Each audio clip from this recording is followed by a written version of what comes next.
Greetings and welcome to the Mount Rushmore podcast. I am I'm crossing myself. I am being careful not to walk under a ladder. I have some bubble wrap around this mirror because I want to be very careful not to accrue any bad luck. But who am I? My name is Jeff, and I'm joined as always by my good friends Richard. Hello. And Michael. Howdy. Richard has a hat on the floor in his office there, and Michael has chopsticks that are standing up in rice, in a bowl of rice. And those, oh my God, those are signs of bad luck. This is the Mount Rushmore of bad luck.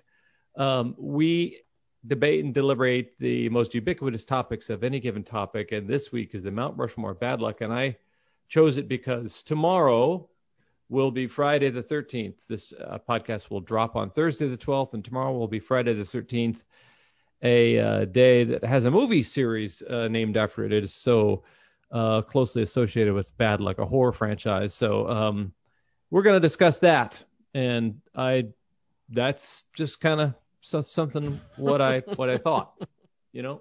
So I thought we could discuss. I know what I think about good luck, and that it doesn't exist. That it's basically when you are prepared and you are skilled at something and you've spent a lot of your time preparing to succeed at something. Spoken like a true actor / performer. Mm-hmm. Is everything really? Comes down. Yeah, sure. It's like all like, oh, you got to. It's not just luck. It's not just where you are. Luck plays a part, but you gotta be in the right place, and you have to have put in the work. So you've made the opportunity. Whatever, lucky bastard. Whatever. I don't know. Yeah, it could be. But there's stuff with bad luck. I guess I kind of believe in that. You know, that there can just be a crap hand that you're dealt. But I want to know what you guys think about it. And because he is wearing a T-shirt that is maybe an emblem of a guy who's probably experienced a lot of good and bad luck of Evel Knievel. Richard, you're going to go first. Yeah, is he lucky or not? I'm not sure. I don't know. Well, lucky to have survived. Yeah, he did survive. He did survive all those things, but the Evel Knievel, the thing that happened to him weren't because he had bad luck. It was because he was a man trying to jump a motorcycle across the Grand Canyon. Like, those are just bad. That's a man who just made so many bad choices and had too much. He had Can you imagine much, if you heard on his radio, "Curse my bad luck." Plummeting. He's a person that had too much belief in his own ability. It was just like, no, that's 14 school buses. That's one too many. Well, I think like a meteorologist, he didn't have to be right 100% of the time. Like, there's a dude who could crash and still make the same amount of money, right? And he was on so many pharmaceuticals that he probably felt the same. Didn't feel any pain when he broke 100 bones in his body. Yeah. Okay. So, Richard, what's your first example of bad luck? My first example of bad luck is a woman named Melanie Martinez.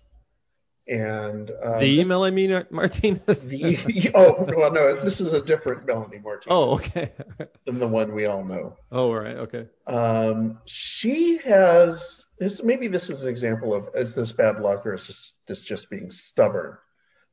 She has lost 5 houses to hurricanes in Louisiana. Oh no! 5 different times her house has been destroyed by a hurricane, starting with Hurricane Betsy in 1965 and going all the way up to Hurricane Isaac in 2012. Wow! And she continues to rebuild on the same spot. Oh God! Come on! And then the hurricane hits and destroys it, and then she rebuilds on the same spot, and the thing just repeat cycle ad nauseum. It's like Groundhog Day, except with a lot more wetness. Wow. And the worst part is the last time in 2012 when this happened, her house had just been selected for a makeover by some A&E reality show called Hideous Houses. They did a $20,000 makeover where they put in a new kitchen, new appliances, and a new sewing room for her. And then literally the show aired, and then a few weeks later, Hurricane Isaac hit, and the whole thing got destroyed. Wow. Yeah, isn't that some bad luck? Wow. And someone asked her why, the guardian asked her why she continued to live in that spot. She said, well, I was born here, but we want to move somewhere that's hilly, to a house on a hill. I hope she found her house on a hill. I hope so. God, I hope so too. I mean, Maybe the hurricane will actually relocate it to a hill at some point eventually. or actually create a hill that she can just be on. Yeah. Yeah, again, I think at some point, how would you like to be her insurance agent? Mm-hmm. That's got to be a hell of a phone call by the fourth or fifth time when she's calling in. Bob, hi, this is, I know who this is. I know it's you, Melanie. God damn it. She's the first one to take advantage of the Allstate hurricane punch card that they have. Oh, is that when you buy 5 and you get the 6 straight? Yeah. It's like at Yogurt Land and in Louisiana. Yeah. Wow, that's rough. I imagine her as being like that kind of redneck mom in The Simpsons or something like that. Like I forget the kid, the bad kids. Not Nelson? Who's Nelson the bad kid? Muntz. Nelson Muntz. But there's Cletus the slack-jawed yokel. Yeah. Yeah, and I don't want to cast aspersions on anybody. No. Do you think that's so? If you built a house in the path of a wrecking ball and it kept getting knocked over, is that bad luck or is it something else? Well, I mean, you got to think at some point the law of averages says this is the last time it cannot hit again.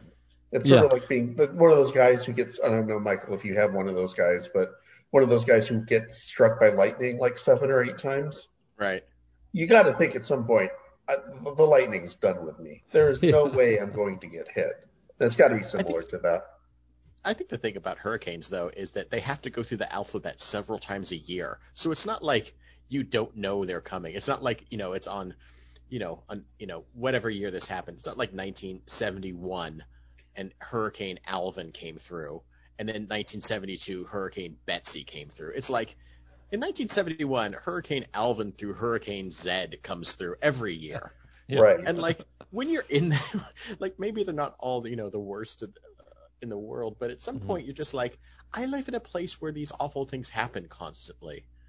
Not this time. Because it's not just like that next year. It's like forever that you're living there, that you're in this zone. I recall that there are, Jeff, you're from the Midwest. I remember driving down to one time Emily and I were visiting her home state of Indiana, and we were driving down to where she went to college in Bloomberg, which is where Indiana University is. And she was like, yeah, this is where the tornadoes come through all the time. Yeah. And it's just like these trees that are constantly leveled. It's just like, oh, so this is the place where these things happen over and over. Yet people move back because the land's cheap and you can rebuild your house for relatively inexpensive costs. And it's like, you just choose to live where you choose to live. And like, I don't know. At some point, you're just shaking your fist at God, and God's like, here's another one. Yeah. Here's Hurricane. What are we up to? Tony. I guess I've been shooken awake by earthquakes 3 times in my 15 years in LA, but that hasn't prompted me to move. But they haven't destroyed your home. Right. Yeah, they have not. All right, Melanie Martinez. Home collapse yet. Miss Martinez, we feel for you. Michael Winfield, what's your first one? All right, I'll start also with like a real life example of bad luck, and this is Tsutomu Yamaguchi, who was an engineer who in 1945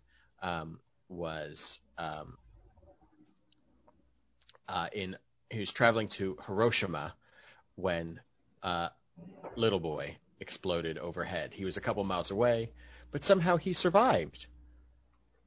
A couple days later, he was traveling back to his hometown of, you got it, Nagasaki.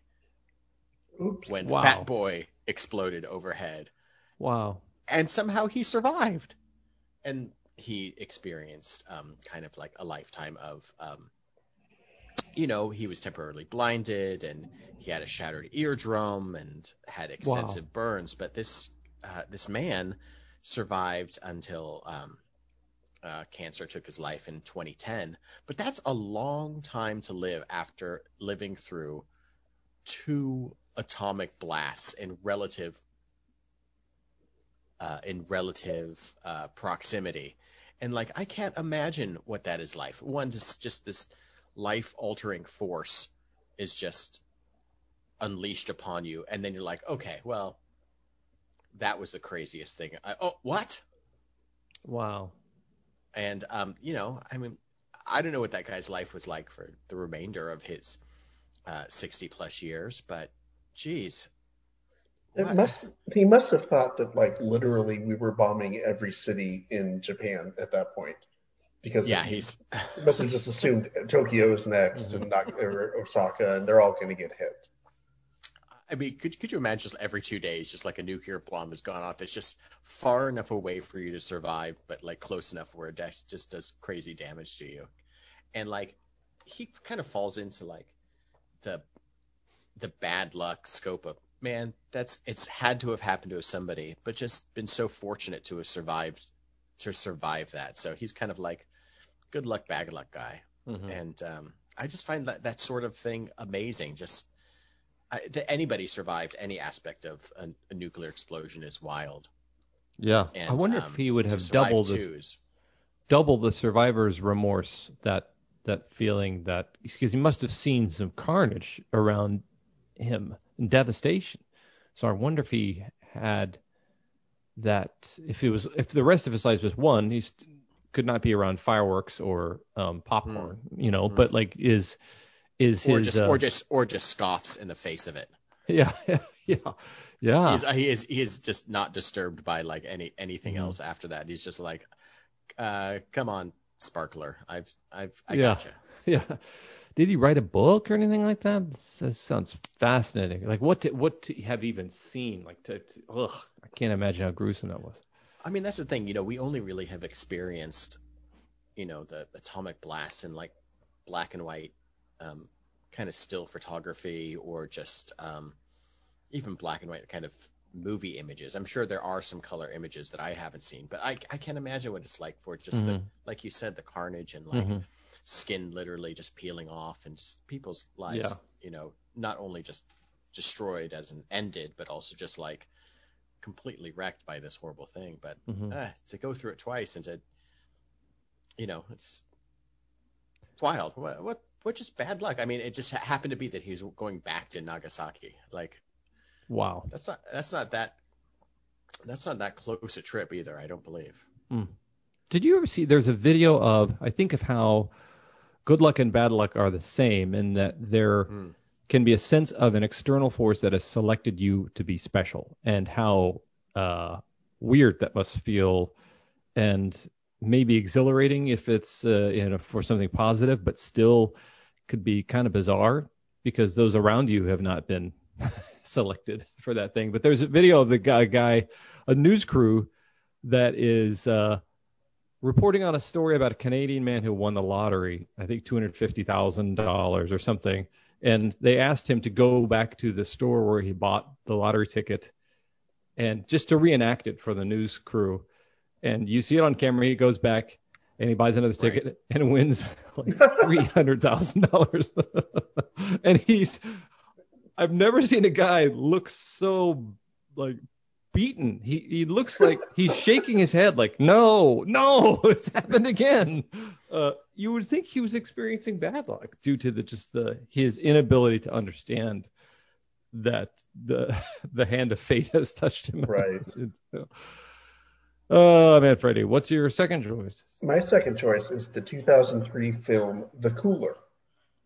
Oh, wow. If either of you have seen this movie. I saw that. That was a lot of fun. I've heard of it. Yeah. William H. Macy's butt. Yeah. You do. And that's basically why I have it on the list. No. Yeah. It is. If you guys have not seen it out there, I would recommend it. I thought it was a really strong kind of romantic, kind of mixed between a romantic comedy and a film noir. And the basic premise is that William H. Macy plays a guy, Bernie Lutz, who is just terribly unlucky.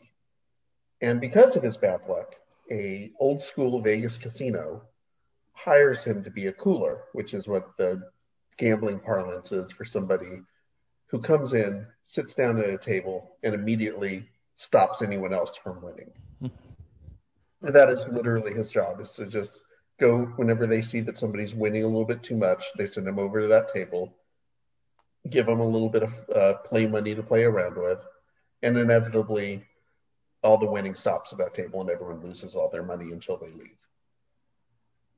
And that's his job. And I thought to myself, well, that doesn't sound like such a bad job. You get paid, you get to quote unquote gamble, but it's really not your money and it doesn't matter what happens with it one way or the other. Yeah, it's kind of rough that your whole job is to make people lose money, but they're in Vegas. What do they expect? Doesn't sound like it's the worst job in the world, to be honest.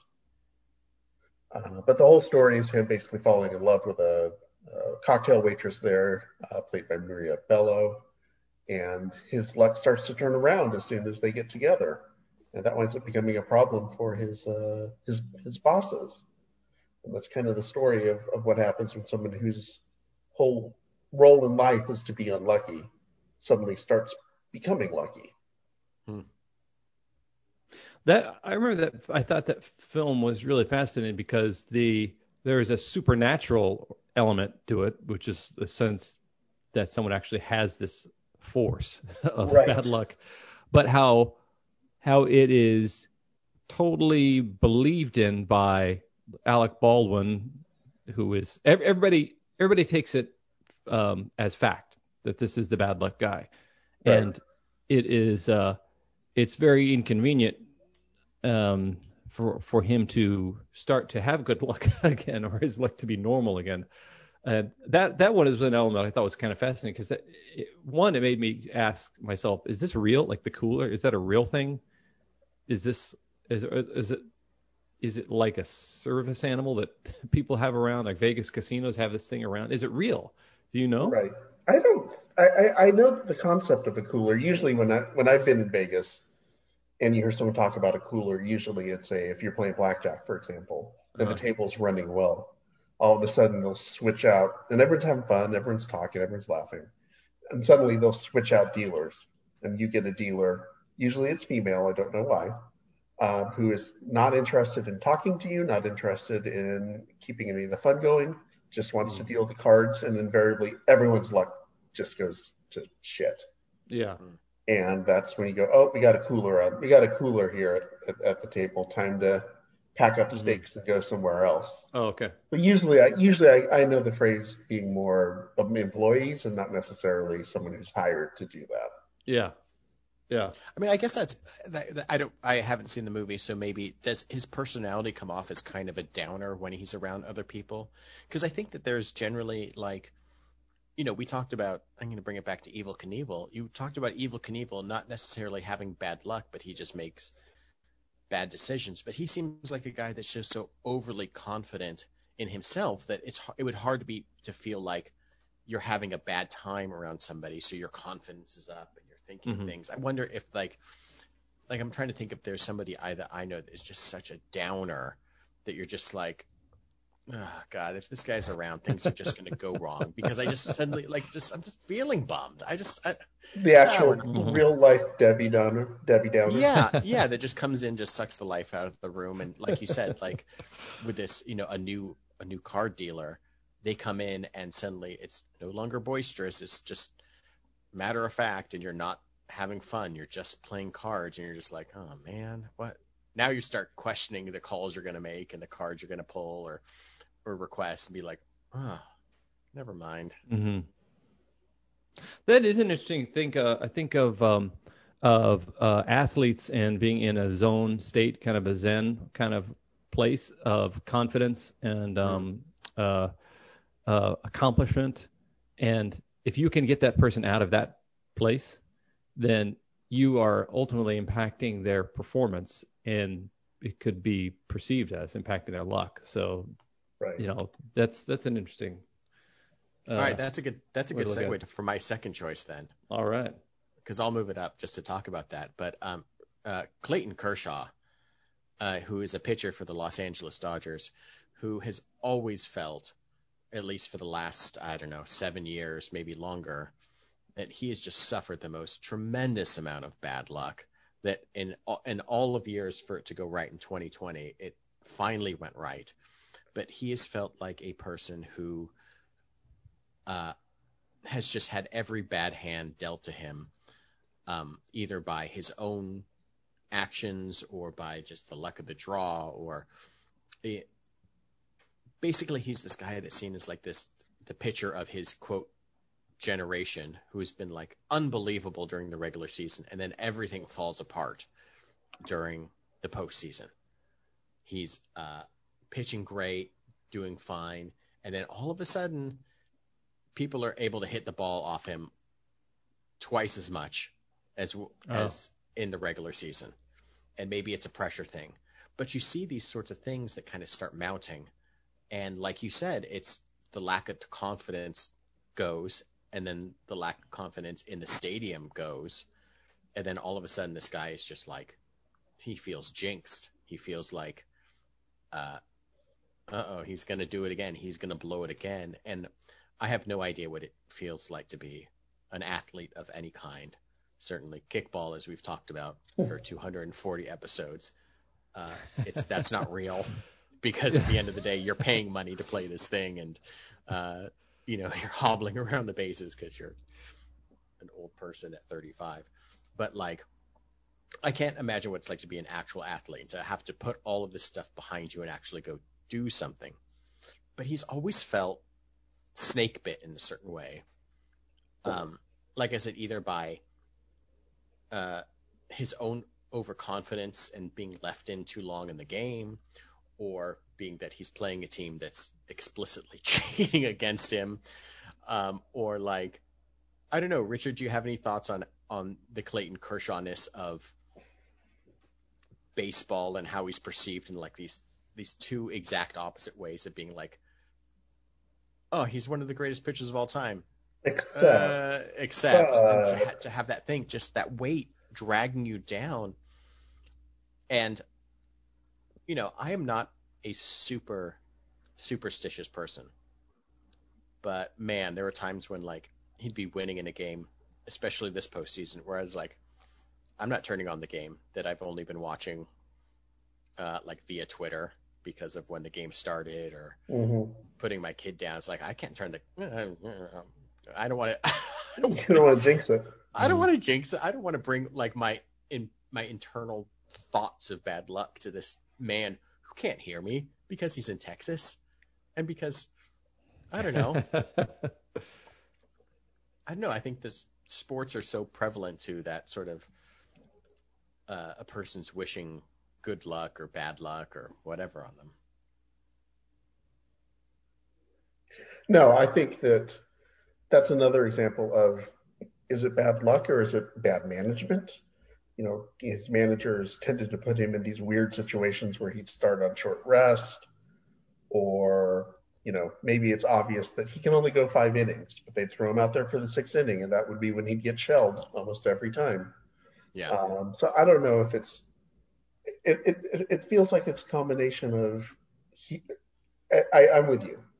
Every time that I saw Kershaw pitch in the postseason, there was this element of, anytime he gave up 1 run, it was like, oh no, yeah, here we go again. And it's 1 run. It's crazy. It's 1 run, and immediately all the fans are just like, they're all up in their heads. Yeah, it's just all of a sudden it's just panic time, and you have to imagine that he's somewhere in the back of his head is thinking that too. Yeah. So the fact that he was able to put that behind him this year and pitch very well in all of his starts, and it really helped the team win the World Series. That was, I don't know if I would have the mental toughness to be able to do that. Yeah, for sure. Oh God, yeah. You know what I think it is too? I think bad luck, or the concept of bad luck, it seems to happen from repetition. So far, a lot of our choices, like if something bad happens to you, you can write it off as something bad that's happened to you. But someone that's knocked down by a hurricane multiple times, or blown up by a nuclear bomb a couple of times, or like when you're so great that you're in the postseason every year, that you are pitching in playoff game after playoff game, in World Series after World Series, that like, I guess the odds are like bad things are going to happen because in baseball, a great hitter hits the ball 3 out of every 10 times as it is. Right. And like just bad things just happen. And when you're in a position to be great all the time, I don't know. I started doing this thing where I'm in my head, I'm started looking at like the postseason records of other comparable players, and like their win percentage is like 582. It's like barely above 500, but they're like no one calls into doubt how great some particular pitchers are. But it's just wild that like the bad luck that surrounded this one particular player. I think it's about like a perception, like, oh, he should be better than that. But it's like, well, yeah, other people hit the ball, other people score runs or don't score runs. It's not all like on one guy, but yet there it is. Do you think that's an LA thing? Do you think outside of were commentators talking about that on is it just an LA thing? Because it seems like if the focus is on this guy, if we need this guy to be our hero and he fails, then we perceive him to have bad luck. But if other people don't invest that much in him and they don't expect that much, maybe he's not perceived.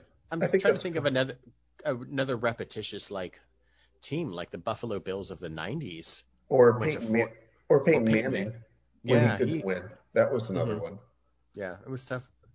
I think that when a team is great and they don't achieve greatness, even though they're kind of consistently great, I think people are like, well, what's gone on with them? But yeah, it seems like there's these people who are amazing until they're not, and those are the bad luck people. Good luck can be found by downloading the 13th episode of our podcast. Go back, listen to it. It has the fidelity of a 45 record that was dragged behind a Buick on a gravel road.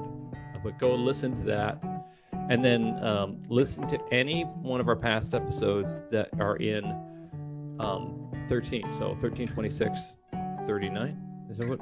Yeah. Yes. Very good with the math. And you will bring good luck. Good fortune will come to you. If you do not, bad luck will visit you every day for the rest of your life. Our 13th episode was the Mount Rushmore of and partnerships. Our 26th episode was the Mount Rushmore of shitty candies. Ooh, that's a good one. Wow. Mount Rushmore number 39 was non-Lego building toys with our good friend Scott Jones. What comes after 39? 52? 52.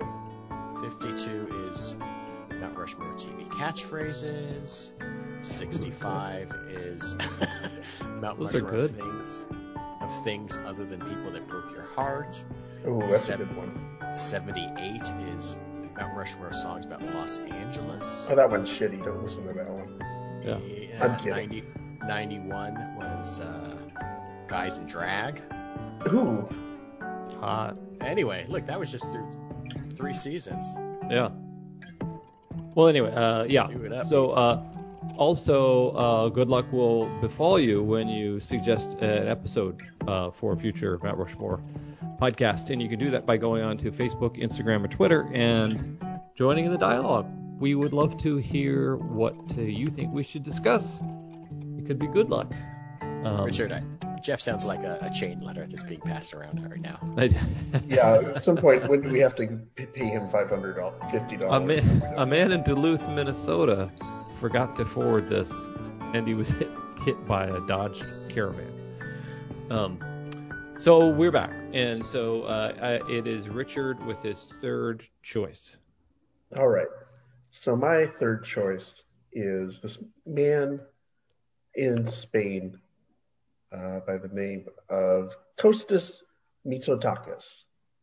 He was a filmmaker who had moved to this small farming community called Sodeto to originally be with his girlfriend. The girlfriend thing didn't work out, but he fell in love with this small town. It's got about 400 people in it, and he decided to stay. Flash forward to 2011, and in Spain they have a special Christmas lottery called El Gordo, which is the single biggest lottery prize of the year. And they've been doing this since 1812. It's one of the oldest continuous lotteries in the world. And in 2011, the jackpot was $950 million. So the residents of the town all kind of jumped in and chipped in. Like, you could chip in by either several tickets or part of a ticket, depending how much money you had. The homemakers association would come around and basically ask how many tickets you wanted. And they got everyone in the town bought in. The only person who didn't was Kostus. And it's not because he wasn't interested. It was because he lived outside of town in an old barn. And the Homemakers Association just didn't make it out there. It was too far away. And I think you can tell where this story is going. They hit He got hit by an atomic bomb. No. The barn flooded in Hurricane Katrina somehow. Don't know how it affected Spain, but very strange thing. No, they win the lottery. It's people were winning either the low end $130,000 to the high end several $1 million in this town. The entire town of this poor farming community basically became instantly rich. Wow. Except for poor Kostus, who did not get a single penny out of this. And I'm reminded of every time I've ever been asked, hey, do you want to chip in $5? We're doing a lottery pool. It's up to 250 million. And I don't play the lottery. I understand it's a scam, basically. And I'm glad that some of the money goes to education. But I understand you're not getting rich off the lottery and you're just throwing money away. But every time someone comes to me and asks if I want to chip in the $5 because everyone in the office is getting tickets, yeah, I'll pay $5. Sure, fine. And it's for this very reason. And I think that's why a lot of people do the office lottery ticket thing. Mm-hmm. They don't want to be one of the saps on the infant That's being talked about on a shitty podcast. Yes. Nobody wants to be talked about on our podcast. And they don't want to be the person who, suddenly, when the infinitesimal chance that this lottery ticket hits, that they're the only ones who are left out and everyone else in the office basically gets to retire. And to his credit, Kostus actually said he wasn't upset about it. Wound up making a documentary about the town and the lottery happening. So he was able to get something out of it at least. And generally just seemed very, very much more calm about it than I think I would have been. I have embraced the stories that I hear about lottery winners having their lives ruined completely by the sudden influx of money. And so I have embraced it because I would be maddened if I think my favorite lottery story is like the person that shows up like in a Darth Vader mask because they don't want their family to know that they've won. What a true hero. Yeah, no, the other people who, I don't know. If part of me, if I win the lottery, part of me wants to buy, like, we're all buying you guys all houses. Part of me is like, you're never going to see me again. Yeah. It's going to be one day and you're not recording, or I don't show up to recording, and it was like, what happened? I was about to say the same thing. Imagine how great this podcast would sound if I won the lottery and then all of a sudden I was just not here anymore. Do you think, though, like, I think I'm a douche if I have $100. Like, if I have $100, like, for some reason I had to take out some money and it was going to transfer from one account to another, and I have $100, my idea of myself is totally different. If I had $100 million, like, oh my God, I would douche out so extremely. You would. But then, from what I hear here, all of your family, like everybody's got really stable people in the family or extended family, and then everybody's got somebody who's living in a crisis, who's on the edge, and those people think that you have their money, and they come after you, and then you can never talk to your family again. So you lose your family. And who knows what else you lose. So if you're lucky, you hold on to the money. But that's a doc. It's a doc. Kostus Mitsotaukus has a documentary about that. Yeah, he does. And apparently success or wealth did not change the town. one of the, basically Mitsotaukus has basically said, it's not so much that these people have taken the money and were extravagant with it. Yeah. It's just that they don't have to worry about not being able to pay back loans or if they're going to make a mortgage that month. Yeah. So That's beautiful. It seems like it has a happy ending. Yeah. Waynfield, what's your third? My third choice is the character of the Black Cat from the Spider-Man comics. Oh, wow. And the character, Felicia Hardy, is a kind of villain and antagonist to Spider-Man, but also as Felicia Hardy is like a love interest, or was in the early 80s when she was introduced. She was the daughter of like a famous cat burglar, and as one who dresses up in a skin-tight black cat suit, also became a cat burglar, kind of in line with Catwoman, one would say. But so when she was first introduced, she kind of had this dual role, and she kind of continued in this dual role of being like love interest to Peter Parker and kind of villain cat burglar who he had to foil. And initially she had kind of this created all these situations where it seemed that Spider-Man was getting into trouble and he'd be very unlucky because of the things that she'd do. But they were all just like things, they were like traps that she'd set up. Well, as the years went by and she realized that she really couldn't compete with Spider-Man in terms of his powers, because he has the powers of a spider and can do a bunch of neat things. She kind of underwent this procedure to get like kind of become enhanced and like a villain like the Scorpion. I can't remember who else. I think it was the Shocker or Rhino, something like that. But she got like these powers where she kind of had these bad luck powers, and she was basically like this human jinx.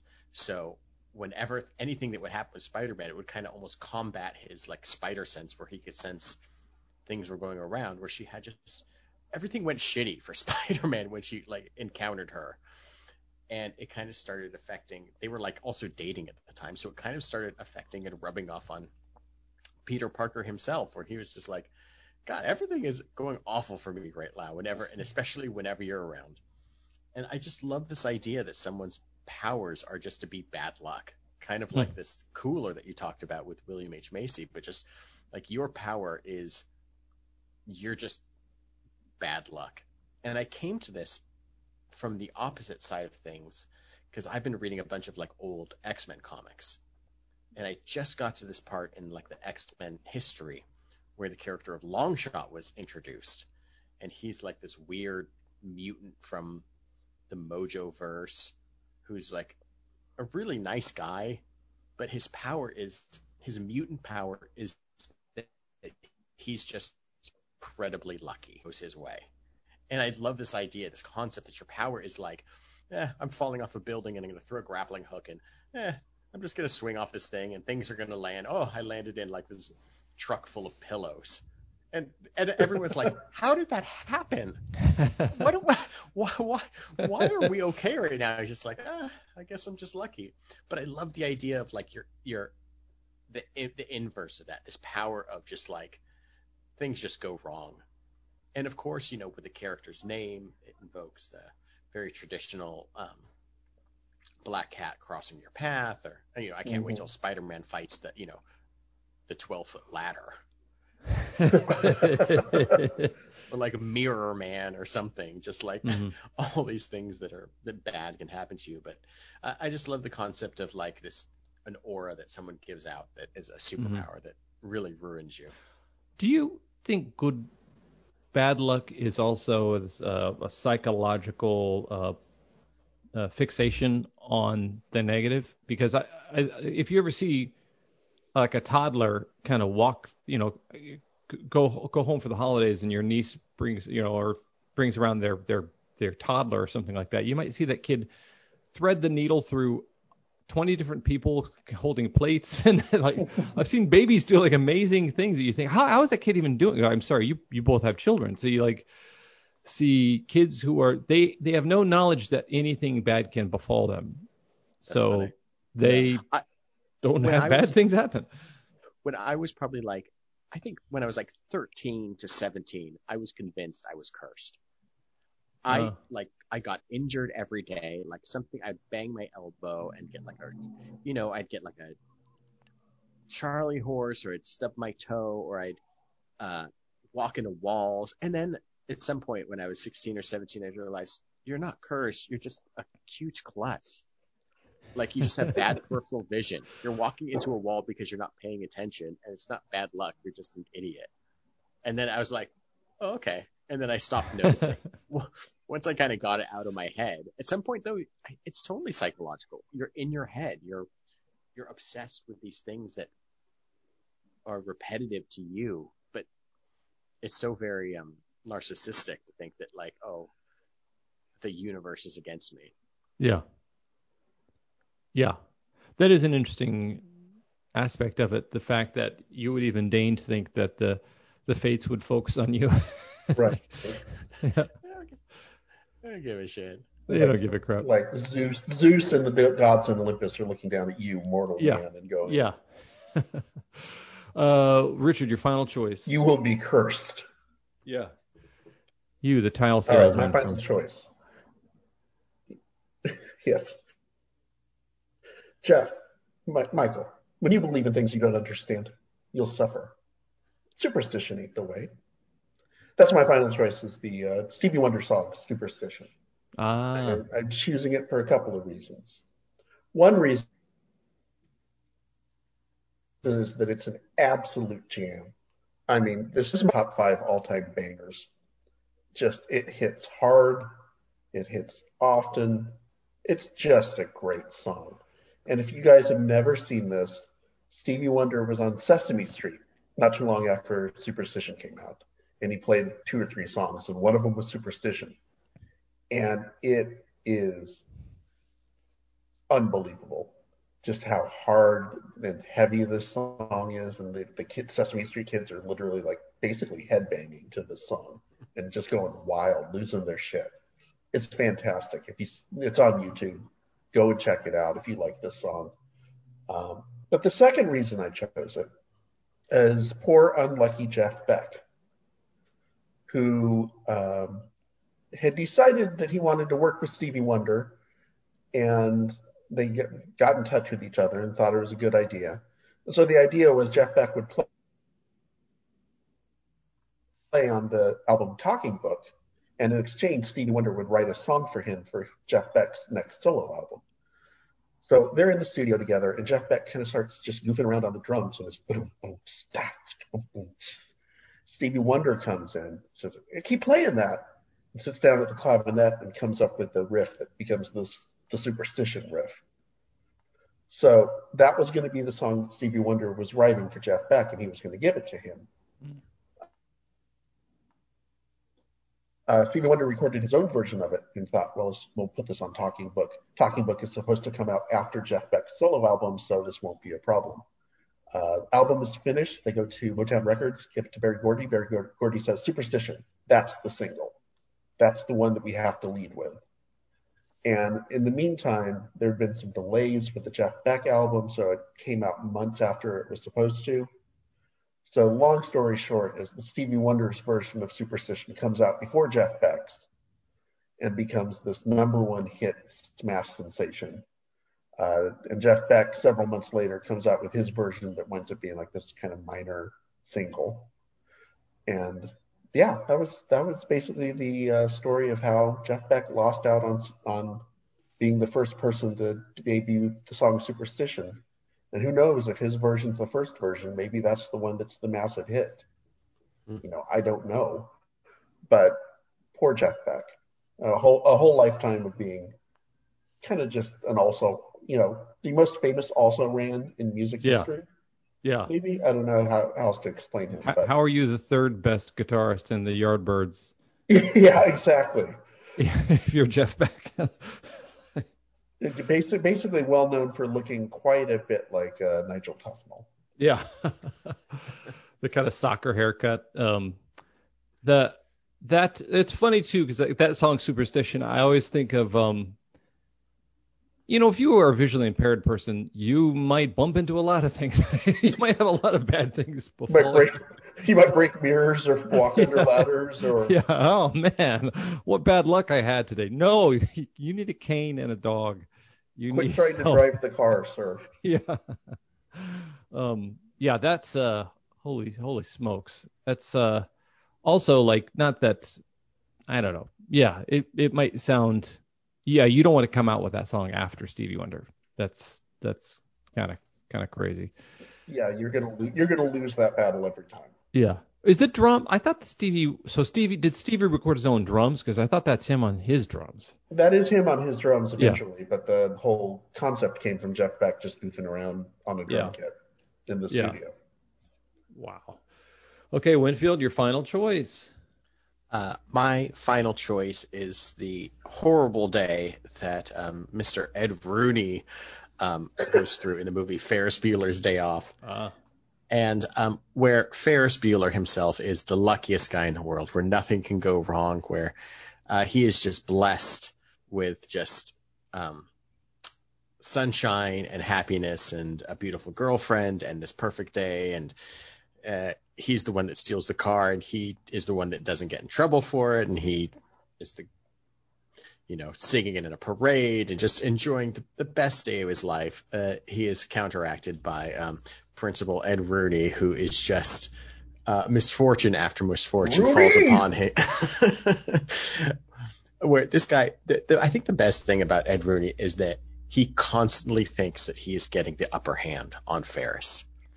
Throughout the entire day of like being talked down to by Cameron, of thinking he caught him on the computer, of kind of breaking into Ferris's house and getting attacked by a dog and losing his shoe in the mud, then getting his face kicked in by Ferris's sister, then having his car towed, and then every time though, the entire movie is like he's on the edge of catching Ferris and like having the most incredible day, because all he wants is this white whale that's Ferris Bueller being caught out of school. And like every time he's just kicked in the balls again. It's so great. And like you almost feel bad for him, but he's so disgusting and gross. And I can't imagine like having that feeling of just like the up and down of like he's just on the edge like a villain. I almost got you, and then he's triumphed over again and again. And I just I love the contrast of those 2 days. I love the contrast of Ferris's always lucky, always charming, charismatic, optimistic, and this guy that is just so vile and gross and having the worst possible day. And they're having a day, they're both having the same day, but they're so just in contrast to each other, and it's just great. That's a fascinating thing. I never thought about this flip side of the coin. It almost feels like there's the cosmic balance there. Like for somebody to have the good luck, right? There's somebody has to be that other, and that the fact that there's a thread that is connecting these two people as their fates intertwine. But and then there's Cameron in the middle, who kind of is like living on both sides of it at the same time. He's having this most incredible day, but he's just so wrapped up in being miserable all the time. He can't help but. I love that guy who you know his name, and we mentioned it on our podcast. He was on the bus in Speed. I forget what you said his name was. He's now. Yeah, I got to think about it for a second. He's now in some commercials about the car or something like that. I don't know. He's kind of sitting there living a lucky life now, and as reprising that character. But that is hilarious, and that sir will be the first choice for going on the Mount Rushmore. Ed Rooney from Ferris Bueller's Day Off, reinforcing the idea that we're introducing that there is just luck, and it travels from one person to another. And it may, for one to have the good stuff, the other guy's going to have the bad stuff. So that's very fascinating to me. And then poor Melanie Martinez. My heart goes out to you, doll. And that was a fun story with, and that's not fun, but that was an interesting story. I did not know about Tsutomu Yamaguchi. Tsutomu Yamaguchi, who witnessed both of the bombs that were dropped on Hiroshima and Nagasaki. And let's go with,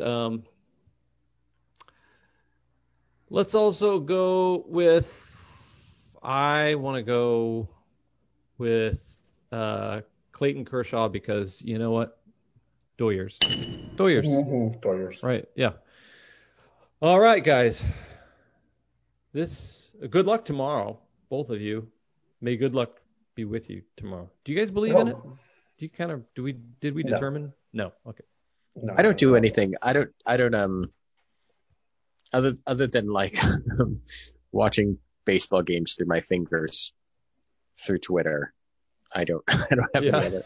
I don't think I'm imparting myself on the cosmos, the psychic cosmos in any way. Yeah, and I think it doesn't care about me.